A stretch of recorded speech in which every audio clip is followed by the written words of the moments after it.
আশা করি সবাই ভালো আছেন।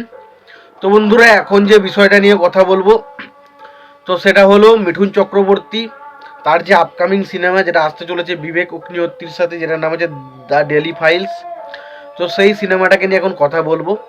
তো এখন যে আপডেটটা ডেলি ফাইলস নিয়ে দেবো সেটা আমার আপডেট নয়, এটা আমি জানতে পেরেছি সাহা টকিস বলে যে চ্যানেলটা রয়েছে আকাশ সাহার, তো সেই চ্যানেল থেকে জানতে পেরেছি। যদি আপনারা আমার চ্যানেলটাকে ফলো করার আগে অবশ্যই বলবো তার চ্যানেলটাকে আগে ফলো করুন এবং তার ভিডিওটাকে আগে চেক আউট করুন, তারপর আমার ভিডিওটা দেখতে আসবেন। তার কারণ এই যে আপডেটটা সেটা আমার নয়, আপডেটটা হচ্ছে আকাশ সাহা বা সাহা টকিস বলে যে চ্যানেলটা রয়েছে তার আপডেট। তো সেই আপডেটটাই আমি এখন আপনাদেরকে দেবো।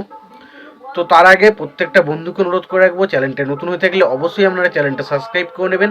আর যদি ভিডিওটি আপনাদের ভালো লেগে থাকে অবশ্যই লাইক কমেন্ট শেয়ার করতে ভুলবেন না। তো দেখুন, প্রথমত আমি যে কথাটা বলবো সেটা হচ্ছে এই যে কী যেন বললাম, যে ডেলি ফাইলস এই সিনেমাটার বিষয়ে কথা বলার আগে একটা কথা বলে দিতে চাই যে আমাদের বাড়ির পাশে বিবাহ এবং একটা শ্রাদ্ধ অনুষ্ঠান চলছে এবং বিভিন্ন রকমের মাইকের সাউন্ড কিন্তু আসতে চলেছে, এবং যার কারণে হয়তো ব্যাকগ্রাউন্ডে আমরা মাইকের সাউন্ড আপনারা হয়তো পাবেন। তো তার জন্য আমি প্রচণ্ড দুঃখিত, কারণ সেটা কিছু করার নেই, সেটা আসবে। এবার আসি মূল বিষয়টা কি। ডেলি ফাইলসের যে আপডেটটা পাচ্ছি সেটা হচ্ছে মিঠুন চক্রবর্তীর এই ছবিতে, মানে মিঠুন চক্রবর্তীর ছেলে নমসী চক্রবর্তী সে থাকবে কি না সেটা নিয়ে কোনো ডাউট ছিল, কিন্তু ফাইনালি এখন সেই ডাউটটা পুরোপুরি ক্লিয়ার হয়ে গেছে যে মিঠুন চক্রবর্তীর ডেলি ফাইল সিনেমাতে মিঠুন চক্রবর্তী এবং মিঠুন চক্রবর্তীর ছেলে নমসী চক্রবর্তী তারা কিন্তু একসঙ্গে অভিনয় করতে চলেছেন, এবং দেখা যাচ্ছে শোনা যাচ্ছে এই ছবিটা কিন্তু তারা একে অপরের উপর স্ক্রিন শেয়ার করবেন না। এই ছবিটা দেখা যাচ্ছে যে একটা দুটো পার্টে আসতে চলেছে। একটা পার্টে আমরা নমসী চক্রবর্তীকে দেখতে পাবো, যখন আমরা মিঠুন চক্রবর্তীর কোনো রকম কোনো ক্যারেক্টার পাবো না, এবং আর একটা জায়গায় আরও এরকম ক্যারেক্টার পাবো যেখানে মিঠুন চক্রবর্তীকেই শুধু দেখতে পাবো, সেখানে কিন্তু নমসী চক্রবর্তী থাকবে না। তো মোটামুটি বোঝা যাচ্ছে তারা যে ছবির মধ্যে দুজনের ক্যারেক্টার একই জায়গায় থাকলেও দুজনে কিন্তু একে অপরের জায়গায় কিন্তু ফেস অফ হবে না।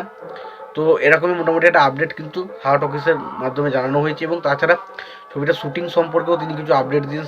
সেগুলো হলো বিভিন্ন জায়গায় যে শ্যুটিংগুলো হচ্ছে সেগুলো কিন্তু বিভিন্ন রকম ফটো মারফত তিনি জানিয়েছেন।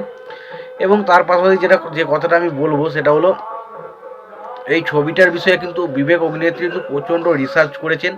এবার দেখুন, ছবিটার মধ্যে প্রোপাগান্ডা জিনিস কিছু থাকবে কি থাকবে না সেটা ছবিটা যখন আসবে তখন দেখলেই বোঝা যাবে। তবে মেন যে বিষয়টা হচ্ছে এটাই যে তিনি কিন্তু রিসার্চ করেছেন, এবং রিসার্চ যখন তিনি করেছেন তো আশা করা যায় আমাদের কিছু অজানা তথ্য বা অজানা কিছু সত্যি ঘটনা যেটা আমরা কিন্তু এই সিনেমা সম্পর্কে বা সিনেমা দেখে জানতে পারবো। তো সেটা সত্যি আমাদের কিছু দারুণ কিছু একটা অ্যাচিভমেন্ট হবে। তো দেখা যাক আলটিমেট ছবিটা কোন জিনিসগুলোকে আমাকে তুলে ধরে, এবং ছবিটা কি কাশ্মীর ফাইলসের মতো একটা বিগেস্ট ব্লকবাস্টার হতে পারে। তো সেটা কিন্তু সময় বলে। তোমাদের এই বিষয়টা নিয়ে কি মতামত তোমরা জানিও। তোমাদের যদি ভিডিওটি ভালো লেগে থাকে অবশ্যই তোমরা লাইক কমেন্ট শেয়ার করে দিও। চ্যানেলটা নতুন হয়ে থাকলে অবশ্যই তোমরা চ্যানেলটা সাবস্ক্রাইব করে নিয়ে পাশে বেল আইকনটা অবশ্যই প্রেস করে দিও। ভালো থেকো, সুস্থ থেকো, দেখা হচ্ছে পরের ভিডিওতে।